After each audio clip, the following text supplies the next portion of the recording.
This will be our first set of rookie rankings for 2024. So again, give us some grace here. We haven't gone through and watched an extensive amount of film on every single one of these guys. These rankings are going to change. This is early, but we already have big news in that TreVeyon Henderson's returning to Ohio State. He was thought of to be the best running back in this class. And he was honestly thought of by many, including myself, to be a tier above even the other running backs. So now we're looking at a running back class that we're kind of like, I don't really know what to do with that. Yeah. Let's talk about these rookie rankings here. I think we're going to rank 24 of them or so. Let's start in the S tier with Caleb Williams. Now, everybody knows the drill with Caleb Williams. He's one of the most followed players in college football. Quarterback, he was considered to be a generational prospect. And I don't use the term generational lightly, like, you know, and somebody's like, what's generational mean? It means he's one of the best prospects of his generation. Yeah. I feel like that should be self-explanatory. Yep. But so like once in every 10 years. There you go. He was widely considered to be the 101 up until about a couple weeks ago, and now there are some people that are questioning if he is, because he was in the Heisman race. He was the Heisman favorite. Now he's not the Heisman favorite. So we're looking at Caleb Williams, USC, junior. He's definitely going to the draft. There's almost no question about that, even in an age where NIL has definitely changed the landscape of players coming and going back to school. But production-wise, Caleb Williams has still been very, very good. And honestly, I'm not super worried about Caleb Williams' production. I'm not super worried about his draft stock. He's still going to be our 101. And in Superflex leagues especially, Caleb Williams is going to be valuable, and he's going to be a nice boost to a quarterback market that's honestly not super good right now. Caleb Williams, some of his advanced stats for this year, overall, on PFF, he's the 19th ranked quarterback in college. Short game, he was first. Intermediate, 59th, and deep, he was 8th. So really that big gap that we've seen so far in his advanced metrics is the intermediate passing game. And I think there were a lot of times this year where he was just underwhelming, honestly. And I think USC as a whole at times was underwhelming this year. But again, he is still projected most likely to go 101. And comparison-wise, you're not going to find any super crazy comparisons for any of this guys for us, but I mean, he, again, he's graded out as a fairly good prospect. A lot of people are giving up on him early. We're going to keep him here. We're going to keep our head above the waves. We're going to have him here at the first position. And then Marvin Harrison Jr. is going to be second. Marvin Harrison Jr., a guy that you know plenty about. Marvin Harrison Jr. probably going to win the Biletnikoff Award because he is a Heisman finalist this year. He's had a very, very productive season for the Ohio State Buckeyes, an Ohio State Buckeyes team that actually didn't have that good of a season. But Marvin Harrison... Not a very good quarterback either. I mean, I grew up watching his dad. Big body, ex-receiver. He's going to line up out wide most of the time, probably. He is extremely sure-handed. He's got great hands. He is almost the perfect wide receiver prospect, honestly. He is one of the better wide receiver prospects we've seen in a long time. So between him and Caleb Williams and then the third guy, Drake May here, we are going to be pretty comfortable with these top 3 picks in Dynasty Superflex leagues. And let's talk about Drake May. Drake May is a guy that sat behind Sam Howell during his freshman season. He ended up redshirting, and now he's projected to be a top 5 pick. He's the brother of Luke May, who was on the national championship North Carolina teams that we watched. Projected in the rookie draft, again, probably 101 to 103, depending on where he goes. We expect him to go behind Caleb Williams. Prototypical size for a quarterback. He moves well in the pocket. He uses his size to his advantage on the ground. He can be a pretty powerful runner, too. So that's going to give him some dual threat capability if he has to come in the league and maybe have a little bit of rushing upside, similar to like Justin Herbert when he had his good rookie year. I like to think that he will be able to supplement some of his passing production in fantasy with a little bit of rushing upside as well. But again, he's a fairly good prospect. It will be interesting to see where he lands after the combine, after the draft process. But these top 3 are the ones we're pretty comfortable with as of right now. Yeah. And after this, it gets... I guess we have one more person. After our wide receivers, it gets a little hairy. In his own tier, we're a little bit more comfortable with Malik Nabers. Yeah, Malik Nabers is that wide receiver coming out of LSU who there were a lot of whispers about this guy when everyone was really disappointed about Kayshon Boutt's final year at LSU, and people were like, I mean, Malik Nabers kind of just went into LSU and stole the show, and you've seen him really come into his own with a really great quarterback in Jaden Daniels, who we predict is probably going to win the Heisman this year and maybe even move up draft boards significantly.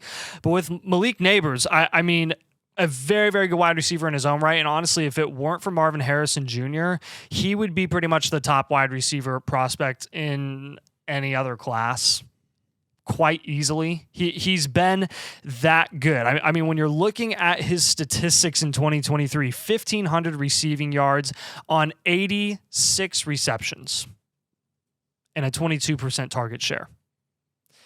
He ranks 4th in adjusted dominator rating among wide receivers in college. His yards per route run, 3rd in college football with 3.81. Obviously, his speed and his size, that's all going to be seen at the combine. But I don't think, I mean, regardless of what happens at the combine, I think you're looking at Malik Neighbors pretty much, we're confident saying, is a tier above these next wide receivers that we're going to talk about in the B tier. And we're going to start in that B tier with Emeka Egbuka. Emeka Egbuka is a guy that we've honestly gotten a lot of shade for already, like way early in the offseason, for people saying, you can't grade Emeka Egbuka that high just because you went to Ohio State. And I'd beg to differ. I'd say, yes, you can. This is not us just helmet scouting.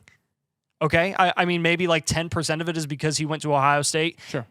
Have you actually ever watched Emeka Egbuka? Because he has been very, very solid in a down year for Ohio State offensively in the passing game.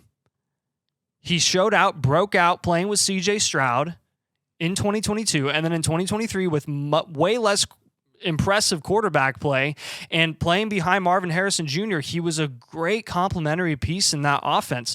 Yeah, he only played 9 games this year, and yeah, he only had 500 receiving yards. That doesn't sound very good, but you have to recognize that he was struggling with a lot of injury. Look at the 2022 season. Off of 74 receptions, over 100 targets, he had 1,100 receiving yards and a 25% target share as a sophomore. It's helmet scouting.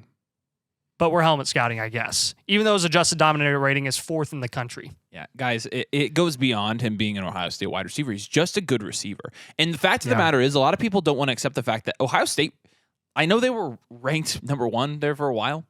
They did not play. They weren't like a top 3 team. Really that good. I mean, they played IU, and IU like held them at 20 points. Yeah. Like, I mean, I know the Ohio State fan base runs strong, so I'm sure we'll get some comments for that. But I'm telling you, Ohio State was fairly underwhelming this year.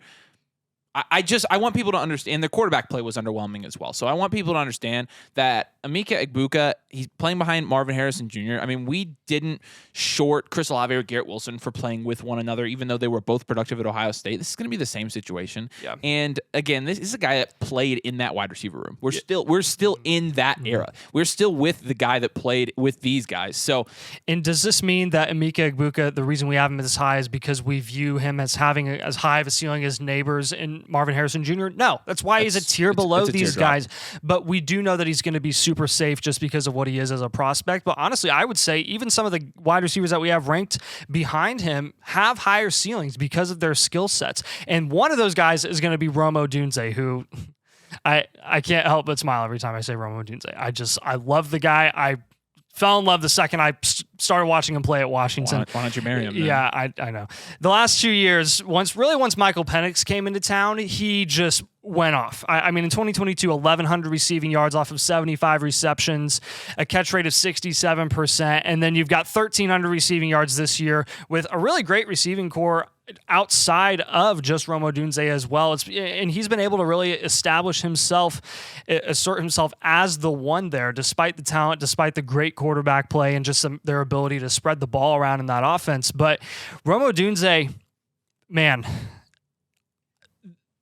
if you and we'll become more specific as we continue to dive into specific players in the offseason and really tell you about individual games in their film. But from what we've seen on some of the biggest stages this year, specifically those 2 Oregon games, Odunze's ability in the short to intermediate game and yards after the catch ability, his yak ability, and contested catchability down the field. I mean, he checks every single talent box when it comes to a dominant wide receiver one that could potentially translate into the NFL as a wide receiver one. Like, I am very confident in saying that. I'm almost talking myself into putting him at the top of this tier. The reason we have him behind Emeka Egbuka and even Neighbors is because he's a 4th-year wide receiver, so he didn't declare early. Obviously, that really speaks to some of the development, the speed of development for these wide receivers. That's why we're going to have Rome Odunze behind those guys. But, I mean,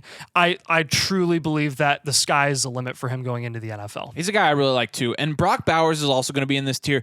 Widely regarded as the best tight end in college football since he was a freshman. widely regarded as the best tight end prospect in college football since he was a freshman. I mean, people have been calling him Baby Gronk forever and ever, and everybody is Baby Gronk. But Brock Bowers, a little bit undersized, insanely athletic.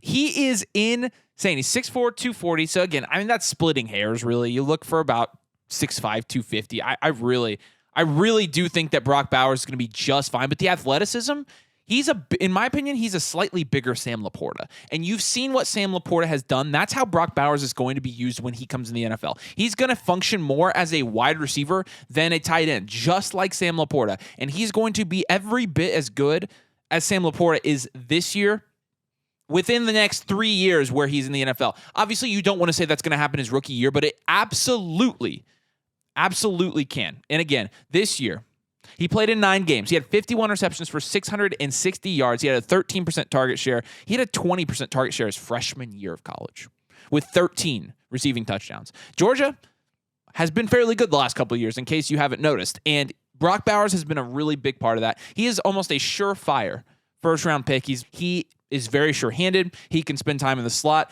And in tight end premium leagues, in a market where tight end really hasn't been super good, Brock Bowers is going to be an instant boost to that market, as will Jaden Daniels to the QB market. Right now, you're looking outside of the top 12 QBs in Dynasty, and you're like, I have no clue what to do with any of these guys. And Jaden Daniels is going to be one of those guys, and I saw somebody compare him to maybe Anthony Richardson's situation last year. Right now, a lot of people think he'll be a better fantasy quarterback than he will actual NFL quarterback. That could be true, because right now, draft capital-wise, I mean, depending on whether he wins the Heisman or not, looking at early second, maybe late first, I would say he maybe sneaks into the first. Obviously, his number one skill that we are looking at from a fantasy perspective, from a dynasty perspective, just like we did with AR, is his rushing upside. 1,100 rushing yards this year in college, and that statistic accounts for 10 the touchdowns. sacks. I mean, we could sit here and put together, like we did last year with Anthony Richardson. He would be one of the most productive fantasy quarterbacks in college football this year if you translated that to fantasy points. Yeah. That will translate to the NFL, and there's going to be a team that takes a shot on him. Why? Because have you seen the quarterbacks that are starting right now in the NFL?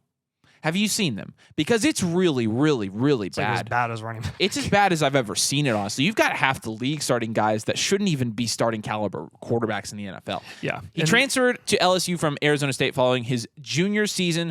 Again, he transferred twice. Yeah, he probably is going to win the Heisman. He has a this is where I'm kind of like, maybe he could be developed into something. He is number 1 in PFF deep passing grade. Number 1, he has a very good deep ball. And obviously playing with very good receivers this year at LSU. However, he deserves his flowers. He's going to get his flowers at the Heisman ceremony most likely, even though I think it should be Michael Penix. And I think Jaden Daniels is probably going to go in the first round. And I think that's going to put him firmly in the middle, 104 to 107 range of Dynasty rookie drafts when it's all said and done. There's a lot to go. We thought this with, what's his name? The Titans quarterback. Malik Willis. Thank you, Malik Willis. Yeah. We thought this with Malik Willis. He wasn't, but again, Malik Willis was nowhere near Jaden Daniels' level, in my opinion. So, no. Looking forward to seeing where he goes and how he shakes out. He's going to be a wild card. Yeah, and dropping down in the next tier here, we're going to have Keon Coleman, wide receiver out of Florida State. He's kind of your prototypical big body wide receiver that everyone in Dynasty Fantasy Football is drawn to these guys. These big body guys. And he actually transferred from Michigan State to Florida State in 2023 to, I guess, just end up in a better situation. And can you really blame him? Because Michigan State, their football program's kind of a dumpster fire right now. It's been horrible. His breakout age, he's 8th in breakout age, broke out as an 18-year-old. Very, very good. Very impressive. And again, he's just been another super productive wide receiver this year that a lot of people in the Dynasty community are sold on him already. I mean, they're putting him up in that same tier with Igbuka, with Odunze, and they're actually ranking Keon Coleman over those guys. We've seen that before. We're going to pump the brakes a little bit for multiple reasons. The main reason being that I know Buzz. I know Buzz is. You got to take that with a grain of salt in college football, but Keon Coleman has not gotten the publicity that a guy like Igbuka has, or Odunze, or Malik Neighbors, or Marvin Harrison Jr. He's kind of been that fifth guy that you've heard about. And yeah, Florida State has been very good this year, but they've had a lot of great weapons. They've got a great quarterback. They've got Trey Benson at running back. They've, and they're in the ACC, which has just been a really poor conference this year. We're not shorting Keon Coleman. And again, once we really get further into the offseason, there's a chance that Keon Coleman could even jump some wide receivers and really earn his position higher on these rankings. But for now, we're just going to pump the brakes a little bit, wait and see where he ends up. Because, in recent years, this size, you really have to see his 40 time. If he's 6'4", 210, he's got to run a sub 4.5. There's a lot of data right now that we've seen from even our own research team that suggests that these big body wide receivers actually don't hit very often. Right. So that's going to be interesting to consider down the stretch as well. But I want to shift the spectrum here and talk about Xavier Worthy, who's the next guy on this list. I want to have a discussion. Complete opposite. I want to have a discussion because he's 6'1", 160 is what we have him at here in our database. Obviously had a great freshman year. He was an incredible deep threat. He's then shifted his game a little bit, and now he does have a little bit of that intermediate game. He is capable of doing a little bit more than just being a deep threat. I don't like using comps this early. He reminds me so much of Hollywood Brown. Another guy that from a weight perspective was undersized going to the combine and actually beat the odds. Here's the problem, though. And here's one of those things where I think we're going to see an adjustment year over year. I'm not sure I'm going to be knocking Xavier Worthy because of his size. Because I saw Tank Dell come out there this year and kill people. And Tank Dell, you're talking about a guy that he went to Houston. Xavier Worthy played at Texas. And Xavier Worthy is going to be playing in the college football playoffs in a couple weeks. Yeah. And Tank Dell was short and small. Xavier Worthy's 6'1". Exactly. But he's a twig. He's 160 pounds. Now that's 160 pounds going into this year. So I think he could put on some weight. I think he could get up to 175. Even if he's 180, I'm like, heck yes, dude. With that speed, because he could end up grading out to be the fastest wide receiver in the class. Yeah, and I will say in the past, we've kind of had our questions about Xavier Worthy saying, because of his size, can he only serve as a deep threat in the NFL?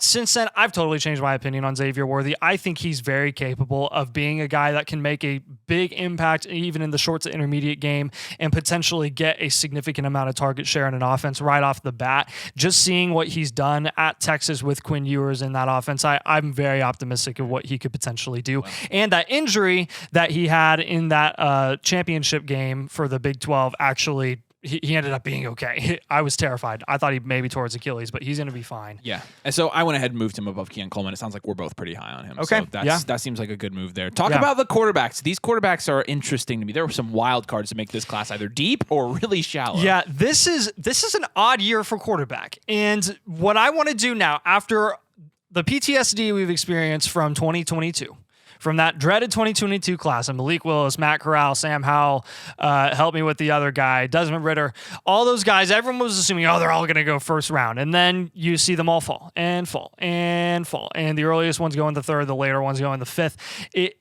It was terrible. And my litmus test for every quarterback class going on from now is, do these guys look better than those guys did as prospects in 2022 when we were watching their film?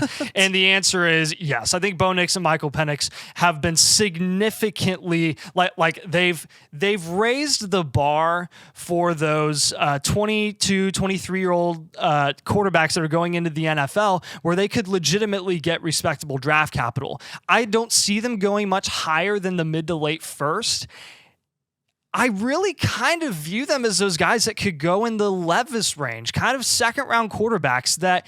That's been very uncommon in recent years, seeing second round quarterbacks go consistently. I think you might see two this year in Bo Nix and Michael Penix because they're very toolsy. They're very experienced in college football. Especially Bo Nix, had some success at Auburn, had some success at Oregon, and he's just continually gotten better as a decision maker and as a passer. And you've seen him really adapt and evolve every single year. It's been very impressive. But with Bo Nix specifically, I'm a fan. I'm a big fan, and I think the performances, we really like looking at the Oregon and Washington games. One, because we watch those as closely as possible, but two, that's high level competition in college football, and that's the reason guys like CJ Stroud increased their stock playing against Georgia last year. Bo Nix, he rose to the occasion. I personally believed. And the production speaks for itself for the last couple of years at Oregon. Overall, second was his rank among quarterbacks in college football this year. His deep ball, 95 was his grade, 9th overall in college football. I'm fine with that. And he's just, again, a good decision maker. He's got great rushing upside. And even though it doesn't show in the rushing yards this year, he's very mobile, able to escape the pocket. I just see that being a guy that people want to take a shot on in the NFL. There are two stats here that stand out to me. One, the accuracy percentage. He's first in the entire NCAA Division I in accuracy percentage, and also first in the least amount of turnover-worthy plays. So he's accurate and he's smart. Who does that remind you of? One MVP current favorite in the NFL. Brock Purdy. Yep. He reminds me of a 2 inches taller Brock Purdy. If Brock Purdy even more athletic. If Brock Purdy can be a solid NFL quarterback, I think Bo Nix can too. I think people based off of Brock Purdy are going to know not to make that mistake of letting him fall. I'm definitely going to. And then I want to talk about Penix. I want to expand on my boy Penix, and I just want to give you some background. Big, ginormous Indiana basketball fan, Indiana football fan. I bleed IU athletics. And so Michael Penix gave me the best year of IU football in my lifetime, in a lot of people's lifetimes, honestly, even older than me. And it was great. It was during COVID, so I couldn't go to any of the games, which is just, of course, par for the course with Indiana football. But at the same time, Michael Penix, very, very good at Indiana, consistently hurt. He tore his ACL multiple times. It was awful. We have a cursed football program. I still love him to death. And I love Kalen DeBoer because he was the offensive coordinator at Indiana when we had that year we actually were in the top 25. That does not happen to Indiana football. I will always love Michael Penix. And since he's gone to Washington in 2022, he had 4,600 passing yards and 31 touchdowns. Jeez. Michael Penix is an older prospect, but so is Bo Nix. Bo Nix is going to be 24 years old. He's been in college forever. The man was at Auburn a long time ago. I think the NFL is going to become more forgiving of later breakout ages for these quarterback prospects because sometimes it just takes time. And one of the most recent examples we've seen other than Brock Purdy is who else? Kenny Pickett. Okay, well, he's been bad. Joe Burrow, he was a late bloomer and he ends up being amazing. I'm not comparing these guys to Burrow, but you see someone like that who has multiple opportunities in college, takes a while for him to develop, and then they end up being very effective. So I see that being the case. So I had Kenny Pickett on the brain because I was going to say if the NFL is willing to draft 24-year-old Kenny Pickett in the first round, these guys are better. These guys were better college quarterbacks than Kenny Pickett was. Yes, and I saw Kenny Pickett. These guys, Michael Penix is better. Yeah. He is. So I'm not super worried about it. I do think his pro comparison, I'm not sure. I really like the way he throws the ball. He's very accurate. He's also a very smart player. He has just been super duper good. He's old. That's probably the biggest knock on him. Yeah. But he's skilled. I appreciate that. All right, we're at 25 minutes or 20. We're at 21. Yeah, so we're going to speed it up with these back tiers just because that was the first 12. There's a lot of information yet to be seen with these back 12, especially the running backs. Notice we haven't had any running backs yet because of the Henderson news, but Quinn Ewers is going to be at the top of this next tier. Another and the reason QB. There's a tier drop is because we just don't know. There's been a lot of good with Ewers that we've seen. There's been also a lot of questionable stuff with his skill set, and some of it is the deep ball ability, which he's ranked 93rd this year. He's just not an accurate, consistent deep ball thrower, but he's also one of the younger prospects at the quarterback position this year, only playing 2 years at Texas. He's draft eligible now, highest rated recruit in college football history. So that does kind of account and gives him a little bit of credit as a prospect, even going into the NFL, because he does have some tools and could develop potentially. But we're going to have him still in the D tier here. Then we're going to go with just not a big list of running backs. 3 running backs here and a wide receiver. We're going with Audric Estime out of Notre Dame and Braylon Allen. I'm going to pair these two together because you could rank them however way you want. But I think with Trey Henderson no longer being in this class of 2023, these are going to be the two guys you consistently see at the top until we see what goes on at the combine and whatnot. But these guys to me are the most complete, stereotypical running backs that you expect going into the NFL, that have some receiving upside, that are bigger body running backs that can really just be bruisers in the NFL. And maybe they don't have elite skill sets as pass catchers, but maybe they can, make something happen there at the NFL level. We're very confident of those prospects from Notre Dame and Wisconsin, respectively. We think they're pretty solid, honestly, and you can get good value out of them. Troy Franklin is a wide receiver 1 from Oregon. He's been very productive in his own right, obviously playing with Bo Nix. So is that a knock on him? Maybe. He could just be a product of a very good system with a very good college quarterback in Bo Nix.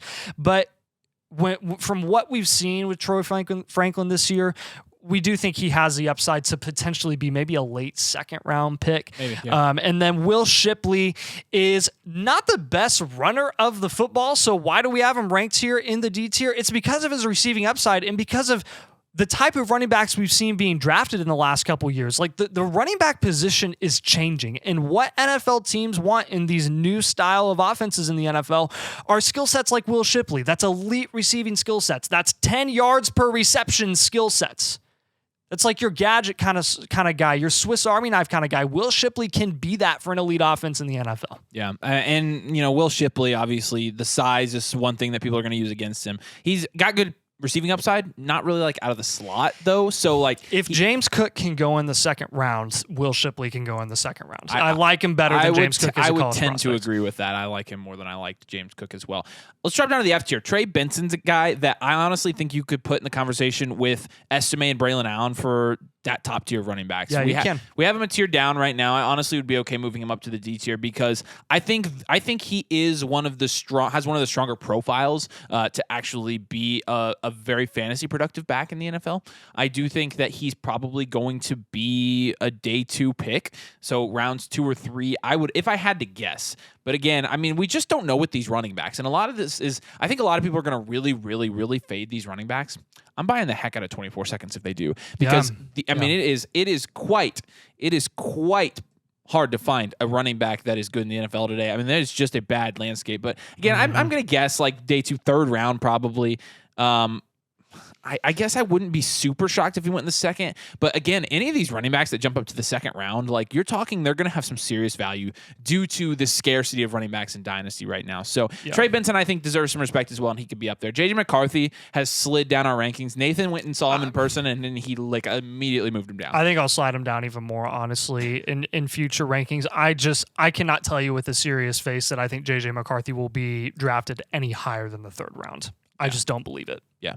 I don't. And maybe I could be wrong. Obviously, I saw one of the worst games Michigan's had this year against Iowa in the championship game, and we have yet to see what they can do against Alabama. So I'm going to keep my head above the waves a little bit for now, but look for him to lose a lot of value here. We'll also put Bucky Irving in this tier. We don't have a ton of analysis on him, but we have watched some Oregon film, so we do know that Bucky Irving is capable. It'll be interesting to see how his skill set translates to the NFL. 6 yards per carry this year and 53 receptions on 7.5 yards per reception. So he's pretty solid, but I believe he's a little bit undersized if I'm not mistaken. Yeah. So just got to see 5'10", 195. So we gotta see what happens with him at the combine. Yeah. And then in the final tier here, we're gonna have Brian Thomas. He's a wide receiver 2 at LSU. And honestly, if he were at any other school not playing in Malik Neighbors' shadow, I think he'd be getting a lot more buzz right now. He's been very productive in his own right, over 1,000 receiving yards this year, and has just been a very reliable weapon for Jaden Daniels. And yeah, again, he could be the product of the system. He could be a product of Malik Neighbors being dominant and every defense focusing on him, and he just gets the leftovers. That's a possibility. I think there's also a chance that he could end up being a day 2 pick, maybe a late 2nd, 3rd round pick. And Jonathan Brooks sucks, man. We'd have him way higher, probably at the top of this running back list if he hadn't torn his ACL. But for now, we're just going to assume that he declares, but don't be surprised if he decides to come back to college football for one more year because of that ACL tear. This massively impacted his draft stock, so we're not going to talk about him much right now. Jalen McMillan, again, another wide receiver 2 and a very good offense playing alongside Rome Odunze, but he made a lot of noise himself and was very productive with Michael Penix Jr. I mean, this year he's only played in 5 games this year, so but he's been fairly productive. I think he's almost 500 yards in those games. Mm-hmm. And again, playing with Rome Odunze and playing in a very high octane Washington offense, I think he's shown that he could be a nice prospect. So he's 6'1", like 195, I think. Yeah. And honestly, he has fairly good. It'll be interesting to see. I'm pretty sure he goes to the draft. It'll be interesting to see if he does. But if he does, what his combine numbers look like? Honestly, I think that's going to be able. I think that there's potential there for him to take a little bit of a jump up because again, you're playing behind. He could be a riser. And then Jatavian Sanders is going to be the last guy here. I mean, it's this tight end class is nothing near what last year's was. Like not even close. Depth wise, like from a depth perspective, obviously we have the best prospect this year, but from a depth perspective, not even close. Yeah. But Jatavian Sanders grades out to be a fairly good prospect as well. He's 6'4", 243, so about the same size as Brock Bowers. This year he's 39 receptions for 600 yards. Be interesting to see because again, we do need a little bit more tight end talent injection in the NFL. I'm not exactly sure what his draft grade is. I think Ryan Bread has him at mid-early second round. So yeah, that would give him some serious value. If he finds himself in a really nice situation, there's a chance that you could see kind of a Luke Musgrave situation where he actually shows some really good promise. I'm not going to say Sam Laporta. That was unprecedented, unexpected, but there's some good routes for him in the NFL to be successful long term. There you go. That longer video, but that is our initial 2023 rookie rankings. Again, this is going to change a lot until we watch an extensive amount of film. Like we've watched film on these guys, until we watch a lot of film, we're not going to be super convicted. And then until the combine, like we're not going to be, and nothing is set in stone. Everything changes after the combine. This is all going to be very fluid, but it's especially running backs, this year. But we need to get these guys on your radar. You are managing a dynasty team. It's important for you to know who these guys are. So do us a huge favor. If you play Dynasty and you haven't subscribed, obviously, we're going to be thorough in getting you all the information on the new rookies that we can. So make sure you subscribe to the channel. If you guys would, please like the video. It will help the video spread, help get this to more Dynasty players. And well, you're at an advantage when you watch this and other people don't. But we still, if you would like the video to show your support, we appreciate that. And flockfantasy.com/domain. No better way to supplement building your Dynasty team than with one of these. And that's a team blueprint. Gives you a multi-year plan for your dynasty team, gives you roster advice, grades all your position groups, gives you depth score, gives you multi-year outlooks, what you should be doing, which direction you should be taking. A lot of times we get in limbo with our dynasty teams. This takes you out of limbo. So flockfantasy.com/domain. Use code domain to get a blueprint and choose the mother flocker tier. You get one of these. We appreciate you guys watching today. Thanks so much for joining us, and we will see you later.